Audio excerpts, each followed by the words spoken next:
Imagine walking into your own home after a long day. You are tired. Your feet hurt. You kick off your shoes by the front door the way you always do. You hang your keys on the same hook. You walk down the same hallway you have walked down maybe 10,000 times before. Your hand touches the same wall. Your fingers know every tiny crack in the paint. Your feet know every creak in the floorboards. You could walk this hallway blindfolded. You have done it 1,000 times at night when you did not want to turn on the lights. But tonight something feels different. You stop halfway down the hallway. Your breath catches in your throat for no reason you can explain. You look to your left, and there, between the bathroom door and the bedroom door, is a door you have never seen.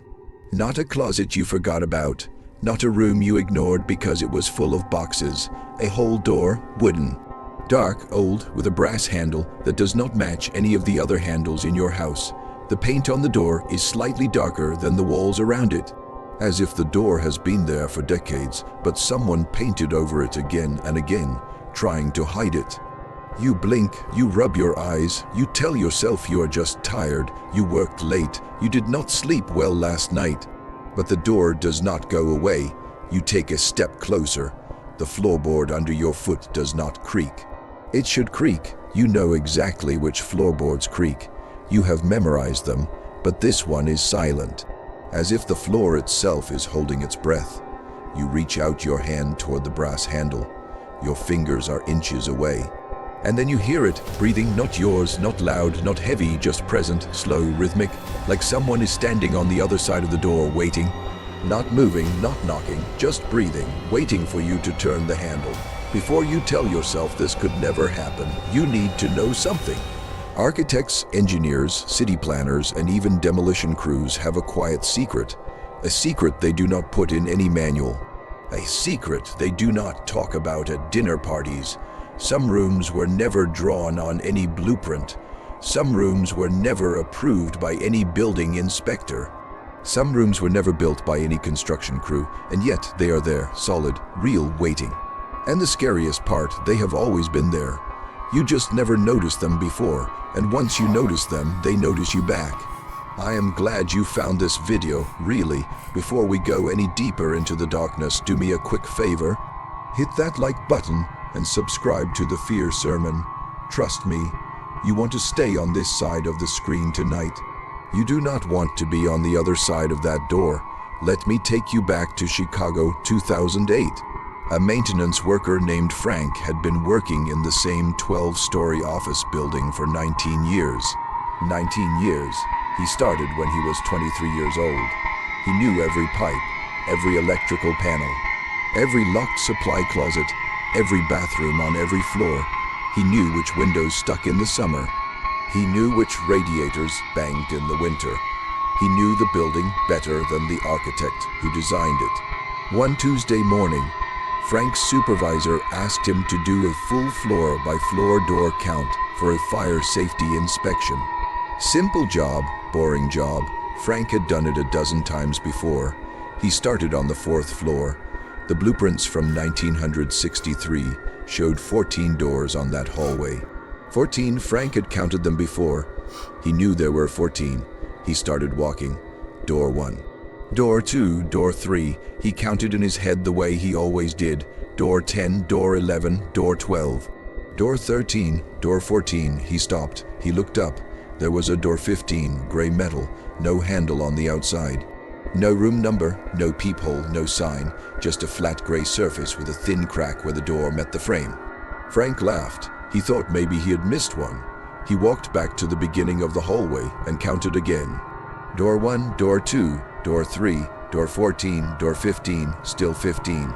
He walked the hallway a third time, touching each door with his fingers. 1, 2, 3, 14, 15. His finger touched the gray metal. It was cold, colder than the other doors. Colder than the air in the hallway. Frank called his supervisor. His supervisor laughed and said Frank needed more coffee. But Frank was not laughing. There was something in his voice that made the supervisor stop laughing. The supervisor came down. He walked the hallway himself. He counted 14, then 15. He blinked. He counted again. 15. Together, they tried to open the gray door from the hallway. No handle, no way to pull. They went into the room next to it, a small office with beige walls and a sad potted plant. They looked at the wall where the gray door should have been on the other side. There was nothing, just a solid wall, drywall, paint, no door, no frame, no outline, nothing. Frank and his supervisor looked at each other. Then they went back into the hallway. The gray door was still there, so they did something they probably should not have done. They took a crowbar from the maintenance closet. They wedged it into the thin crack between the door and the frame. The door did not want to open. It resisted, not like a stuck door, like a door that did not want to be found. But they kept pushing. The crowbar bent slightly, then the door swung open. Inside was an 8-foot by 10-foot room. Exactly 8 by 10, no more, no less. The carpet was old, brown and orange, faded, the kind of carpet you would see in a basement from the 1970s. A single light bulb hung from a wire in the center of the ceiling. There was no light switch, no outlet. No vent, no window, but the light was on, dim, flickering, the kind of flicker that makes your eyes hurt if you look at it too long. And on the far wall, written in pencil in all capital letters, were 3 words. You finally came. Frank stared at those words for a long time. His supervisor stood behind him, silent. Neither of them spoke, neither of them moved. Then Frank closed the door. He put the crowbar down. He walked to the elevator. He went to his car. He drove home. He never went back to that building. Not once, not even to pick up his last paycheck. But here is what haunts me. When the building owner pulled the original blueprints from the city archives, that room was not there. Not as a storage space, not as a utility closet, not as a measurement error, not even as a forgotten space between walls. The architect had never drawn it, the construction crew had never built it, the building inspector had never approved it. And yet it was there, solid enough to stand in, real enough to leave pencil marks on the wall, real enough to have a light bulb that turned on with no switch. The building owner hired a contractor to open the wall from the office side. They cut a hole in the drywall. Behind it was nothing, just the back of the gray door. They removed the door entirely. They patched the wall. They painted over it. The next day, Frank's former coworker called him. He said the door was back, same gray metal. Same no handle, same cold surface. Frank changed his phone number the next week. You might think this is a one-time thing. A strange glitch in an old building. A weird story that gets bigger every time someone tells it. But stories like this have been recorded for over 100 years. In hundreds of buildings in dozens of countries, in 1972, a hotel in Tokyo was being renovated. A cleaning lady named Yuko had worked there for 14 years. She knew every room, every hallway, every mirror. One night, she was cleaning the 6th floor hallway.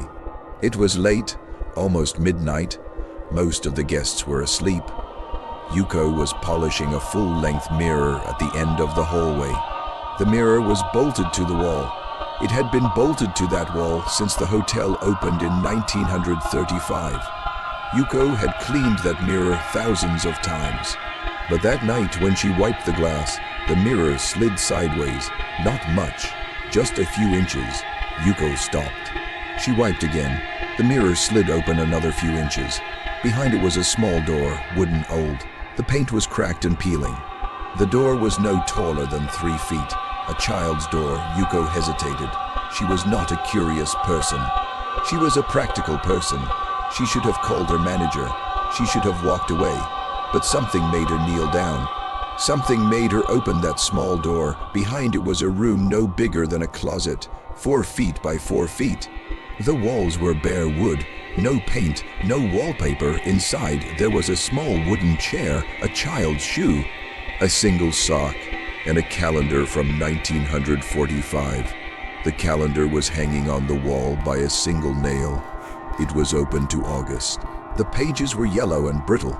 The date circled in red pencil was August 15th, the day World War II ended. Yuko stared at the calendar. She looked at the small chair. She looked at the shoe. She reached out and touched the shoe. It was small, too small for an adult. It was a girl's shoe, old leather, cracked, and inside the shoe, written in faded ink on the sole, were 2 words. Still waiting, Yuko took the shoe, she put it in her pocket. She closed the small door, she pushed the mirror back into place. The next morning, she told her manager. Her manager did not believe her, but she went with Yuko to the 6th floor hallway. The mirror was bolted to the wall, it would not move. The manager pulled on it, nothing. She pushed on it. Nothing. She called maintenance. 2 men came with tools. They had to break the mirror to remove it. Behind the mirror was solid concrete, no door, no wooden frame, no small room, just concrete, old gray. Unbroken, the manager apologized to Yuko and said she must have been tired, but Yuko still had the shoe in her pocket. She showed it to the manager. The manager touched the shoe. It was real, old leather, cracked, and on the sole, the same 2 words. Still waiting. That shoe now sits in a private collection in Kyoto. I have seen photographs of it. The writing is faded but still visible. And every few years, someone tries to find out what happened to the girl who owned that shoe. No one ever has.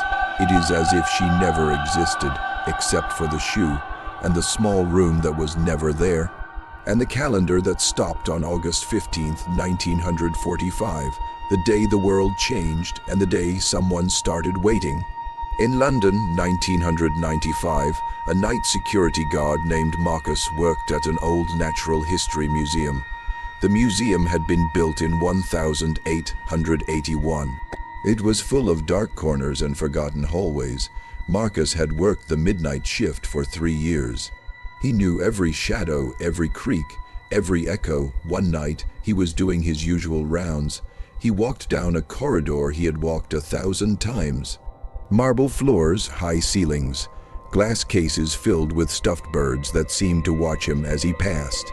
But that night, at the end of the corridor, there was a wooden door, dark oak, brass hinges, ornate. Older than the museum itself somehow. Marcus stopped. He had never seen that door before. He walked closer. The door had a brass handle in the shape of a lion's head. The lion's mouth was open. The handle was the lion's tongue. Marcus reached out and touched the handle. It was warm, warmer than the air, warmer than it should have been. He should have walked away. Every instinct told him to walk away. But he heard something. Not a sound exactly. More like a feeling, a pull, a whisper that was not a whisper. He turned the handle. The door opened silently. Inside was a library, warm light, not electric, candle light, dozens of candles in brass holders, bookshelves from floor to ceiling. Thousands of books, old books, leather bindings, gold lettering, the smell of paper and dust, and something else.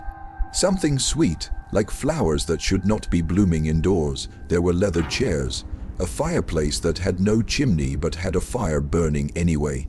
The flames were orange and red and blue, and they made no sound, no crackling, no popping, just silence. And in one chair, a book was open on the seat, as if someone had just stood up. Marcus walked to the chair. He touched the book. It was warm, the pages were soft.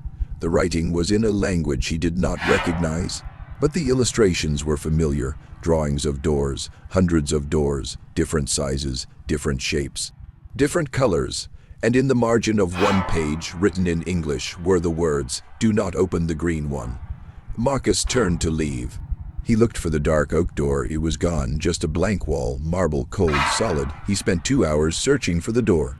He walked every corridor, every hallway, every staircase, nothing. When his shift ended, he told his supervisor. His supervisor laughed. He told Marcus to get some sleep, but Marcus had dust on his fingers from the books. Dark gray dust that smelled old. The museum ran a test on the dust. It was over 90 years old, 93 years to be exact. And it contained pollen from a flower called the St. Helena olive, a flower that had gone extinct in 1912. Marcus never went back to that corridor. He asked to be assigned to a different floor. His supervisor agreed. But sometimes, late at night, when the museum was empty and the only sound was his own footsteps, Marcus would feel something. A warmth on the back of his neck, the smell of old books, and the faintest whisper, "You did not finish the chapter." So what are these rooms? Paranormal investigators call them non-existent spaces. Psychologists call them architectural hallucinations.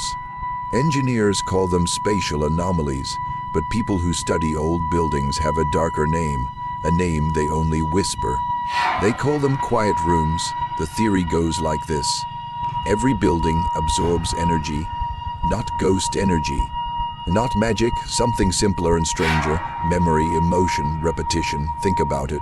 A family lives in the same house for 40 years. They fight, they laugh, they cry, they lose loved ones, they celebrate birthdays, they cook breakfast 1,000 times. They argue about money, they whisper secrets in the dark. All of that emotion sinks into the walls, into the floorboards, into the ceiling. Over time, over decades, that emotion can condense into something physical. Not a ghost you see, not a spirit you can talk to. More like a photograph that forgot it was a photograph. More like a song that forgot it was sound. A room becomes real because enough people over enough years believed something was missing. Believed there should be another room. Believed there was a space that was not there. And belief, given enough time, builds walls. It hangs light bulbs, it lays carpet, it writes messages in pencil, but there is a darker layer to this. A layer that most researchers do not talk about. Sometimes, these rooms are not made by human emotion alone. Sometimes, something else is building them, something that was never human, something that has been waiting much longer than any building has been standing. Let me take you to rural Ohio, 1983. A family named Harrison bought an old farmhouse. The house had been built in 1876. Over 100 years old.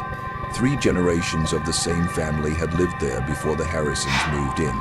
The last owner, an elderly woman named Edna, had died in the house alone. They found her in the upstairs bedroom. The house had been empty for 2 years before the Harrisons bought it. The new owners were Tom and Lisa Harrison. They had 2 children, a boy named Danny, 12 years old, and a girl named Sarah, 9 years old. Sarah was a curious child. She loved exploring. She loved finding hidden things. About 6 months after moving in, Sarah came downstairs for breakfast one morning and said something strange. She said, "Mom, there is a new room upstairs." Lisa laughed. She said Sarah was imagining things. She told her to eat her cereal.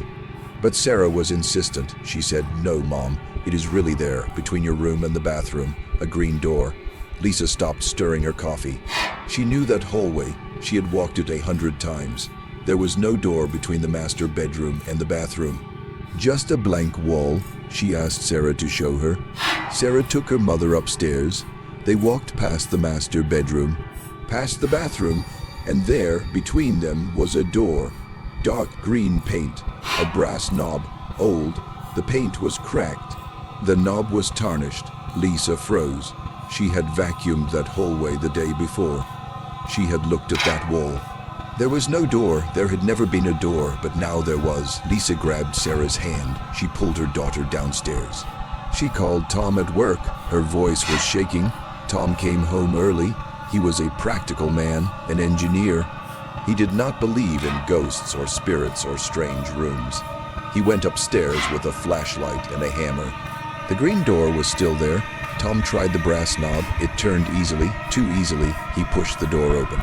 Inside was a small room, maybe 6 feet by 6 feet. Dark green walls, same as the door, no window. No vent, no light fixture, but the room was not dark. There was a soft glow, a glow with no source. In the center of the room, there was a single wooden chair. Old, worn, the kind of chair you would see in a one-room schoolhouse from the 1008. And on the chair, a photograph, black and white, old yellow edges, curled slightly from age. Tom picked up the photograph. His hand shook. The photograph showed a family standing in front of the same farmhouse. A man, a woman, a boy, but the clothes were from the 1870s. The man was wearing a waistcoat and a bowler hat. The woman was wearing a long dress with lace at the collar. The boy was wearing short pants and a flat cap. And the man in the photograph looked exactly like Tom. Same face, same eyes, same jaw. The woman looked exactly like Lisa. Same smile, same hair. The boy looked exactly like Danny. Same ears, same posture, but there was no girl in the photograph, just an empty space, a gap between the woman and the boy. As if someone had been standing there but had been erased. Tom stared at the photograph for a long time. Then he walked out of the green room, he closed the door, he went downstairs. He threw the photograph in the trash can under the kitchen sink. He did not tell Lisa what he had seen. He told her it was nothing. Just an old storage space they had never noticed. Lisa did not believe him, but she did not argue. The next morning, Tom went upstairs. The green door was gone. Just a blank wall, the same blank wall that had been there for over 100 years. Tom felt a wave of relief. He almost laughed. He told himself he had imagined the whole thing, the photograph, the room, the chair. He went downstairs to make coffee, and there on the kitchen table was the photograph, back, the same black and white photograph. The same yellow edges, the same family, the same clothes from the 1870s, the same man who looked like Tom, the same woman who looked like Lisa, the same boy who looked like Danny. But this time, Sarah was in the photograph, standing in the empty space except her face was blurred, smudged as if someone had rubbed the photograph with a wet finger while the chemicals were still wet. Tom called Lisa. She came downstairs. She looked at the photograph. She started crying. She said, "We have to leave this house." Tom said, "We cannot afford to leave. We just bought it." Lisa said, "I do not care. We are leaving." They did not leave. They stayed because they had no money, because they had nowhere else to go, because Tom kept telling himself it was nothing. 2 weeks later, Sarah vanished. She went to bed on a Tuesday night. Lisa tucked her in. She kissed her forehead. She read her a story. Sarah said, "Mom, the green door is back." Lisa said, "There is no green door, sweetheart. Go to sleep." Sarah said, "It is in my closet now." Lisa opened the closet. There was no door, just clothes and shoes and boxes. She closed the closet. She kissed Sarah again. She turned off the light. In the morning, Sarah's bed was empty. The sheets were cold. The window was locked from the inside. The door was closed. Lisa screamed. Tom ran upstairs. They searched the entire house. Every closet, every crawl space, every attic, every basement, nothing. They called the police. The police came with dogs. The dogs sniffed everywhere. They went to the upstairs hallway. The dogs stopped at the blank wall between the master bedroom and the bathroom. The dogs sat down. They stared at the wall. They whined. The police officer said, "Is there a door here?" Tom said, "No, there is no door." But the dogs would not move. They sat there for an hour, staring at the wall, whining. The police searched the woods. They searched the fields. They searched the river. Nothing. 3 days into the search, Tom was sitting alone in the kitchen. He had not slept. He had not eaten. He looked at the photograph again. The photograph was still on the kitchen table. Sarah's blurred face was now completely gone. Just an empty space shaped like a 9-year-old girl. But behind her, in the background of the photograph, was the farmhouse, and in the farmhouse, a window on the second floor was open, and in that window, barely visible, was a dark green door. Tom drove to the police station. He showed the photograph to the detective. The detective looked at it. For a long time, he said, "There is no door in the background of this house. I have been to your house. I have walked around it. I have taken photographs. There is no door on the second floor. There is no window there either. Just a blank wall." Tom said, "I know." The detective looked at him. The detective's face went pale. He handed the photograph back. He said, "I will keep the case open. But I do not think we are going to find her." Tom never saw his daughter again, but every year on the anniversary of her disappearance, he hears something from the upstairs hallway, a door opening. Softly, slowly, and a whisper, a little girl's whisper, "Daddy, I found a new room. It is so pretty. Come see." Tom does not go upstairs on those nights. He sits in the kitchen, he holds the photograph, he cries, and in the morning the green door is always gone. But the photograph is always on table, and the empty space where Sarah used to be gets a little bit bigger every year. Now I know what some of you are thinking. These are just stories, urban legends, creepypasta for adults. Something to listen to in the dark and forget in the morning. And maybe you are right. Maybe Frank from Chicago imagined that gray door. Maybe Yuko from Tokyo dreamed that small room. Maybe Marcus from London hallucinated that library. Maybe the Harrison family made up the green door because they could not handle the grief of losing a daughter. But here is the thing. Architects and construction workers have their own stories, quiet ones, the kind they only tell after 3 drinks, the kind they only whisper when no one else is listening. A contractor in Pennsylvania told me once that every old building has at least one room that should not exist. He said, you learn to ignore them. You learn to not count doors too carefully. You learn to never open one alone. And you never, ever go inside. Because once you go inside, the room knows your name. Another man, a demolition worker in Detroit, told me he was paid extra to knock down a wall that was not on any blueprint. The wall was in the basement of an old factory. The factory had been abandoned for 30 years. The wall was brick, old brick, dark mortar. The demolition worker, his name was Ray, took a sledgehammer to the wall. First swing did nothing. The second swing cracked 1 brick. The third swing broke through. Behind the wall was a staircase. Going down, just down, Ray shined his flashlight into the darkness. Stairs were stone, worn, slick with moisture. He could not see the bottom. He threw a pebble down the stairs. He listened, nothing. He threw a bolt from his tool bag. He listened, nothing. He threw his flashlight. He watched it tumble down the stairs. It bounced and rolled and fell. He watched the light get smaller and smaller and smaller. Then the light went out. He never heard it hit the bottom. Ray sealed the wall back up himself. He used new bricks, new mortar. He painted the wall to match the others. He took an extra $1,000 from the building owner and never spoke of it again, but sometimes late at night he dreams of those stairs, going down and down and down, and at the bottom he hears something, breathing, slow, rhythmic, waiting. So let me ask you something personal. Have you ever walked into a room in your own home and felt like the walls were closer than they were yesterday? Have you ever counted the doors in your hallway and gotten a different number? Twice. Have you ever felt a cold spot that made no sense? A spot where the air was heavy and the silence was loud and the hair on your arms stood up for no reason? Have you ever turned a corner and felt like you were being watched, not from outside the window, from inside the wall? Have you ever heard a door open in another room when you were the only person in the house? Have you ever walked toward that sound only to find every door closed, every door locked? If you have, do not ignore it. Do not tell yourself it was your imagination. Do not tell yourself you were tired, because you were not tired and it was not your imagination. You have been noticed, and once a quiet room notices you, it does not forget, it waits, it breathes, it builds. It adds a door here, a hallway there, a staircase going down. It grows, slowly, quietly, while you sleep, while you eat, while you tell yourself everything is fine. And one day, you will walk down a hallway you have walked 10,000 times, and there will be a door that was never there before. And you will open it, because you are curious, because you are human, because you have to know.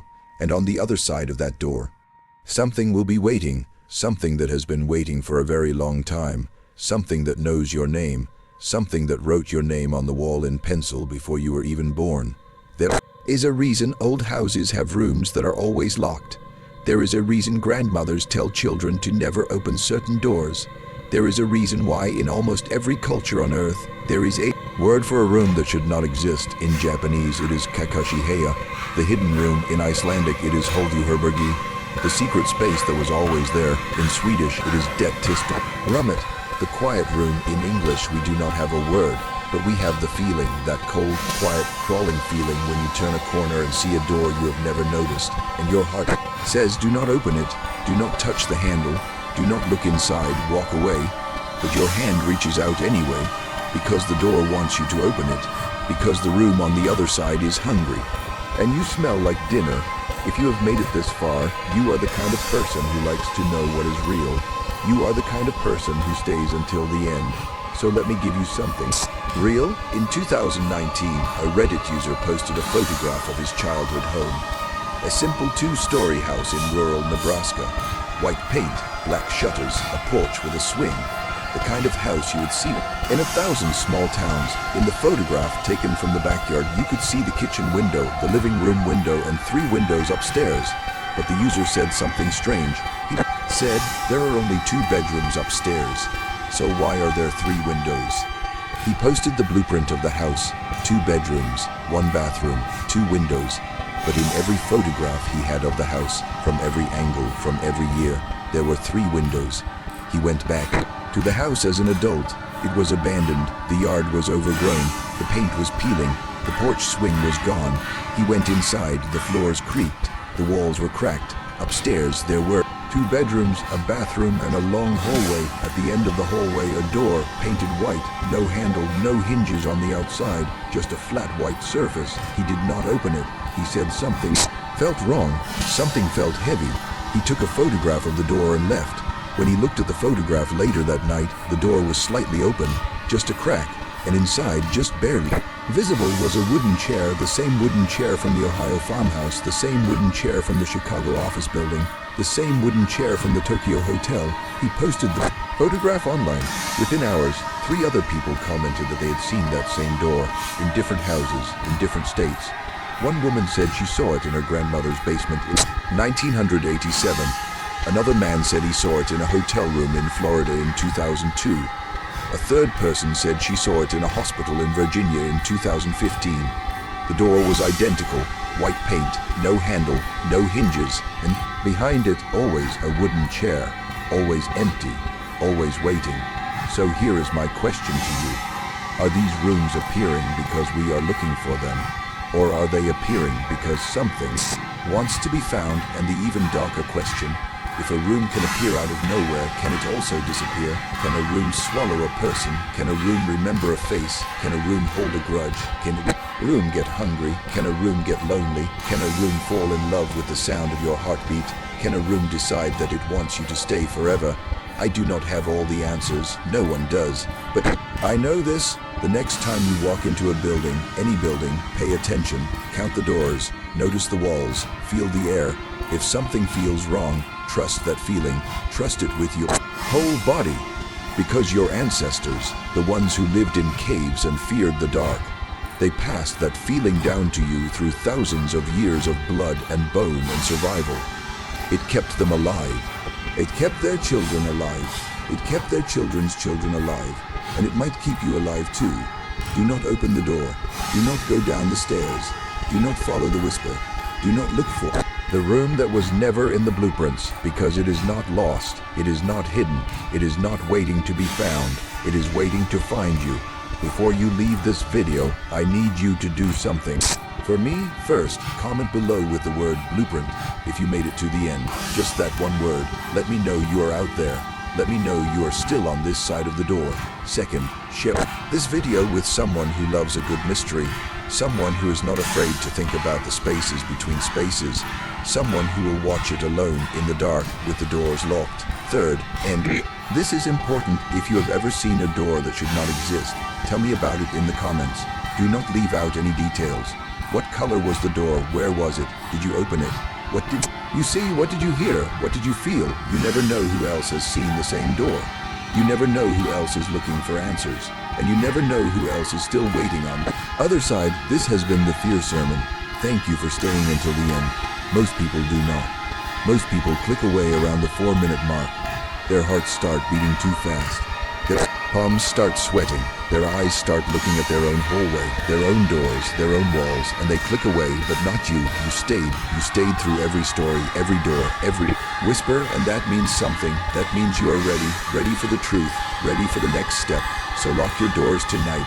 Lock your windows, lock your closets, but also count your doors. First, count them twice. Count them 3 times. Write the number down. Put the paper on your nightstand, and in the morning, count them again. If the number is the same, you are safe for now. If the number is different, do not open the new one. Do not touch the handle. Do not put your ear to the wood. Do not whisper who is there. Just walk away. Walk away slowly. Walk away silently. And whatever you do, do not look back. Because sometimes when you look back, the door is right behind you, and it is already open. And the room inside is darker than dark, and the chair is no longer empty. Sleep well tonight or don't. The choice is yours, but remember, the Fear Sermon will be here tomorrow night with more stories. More doors, more whispers, and maybe, just maybe, an answer to the question you have been too afraid to ask. What is on the other side? See you next time, if you are still here, if you are still on this side, if the number of doors in your house is still the same. Good night.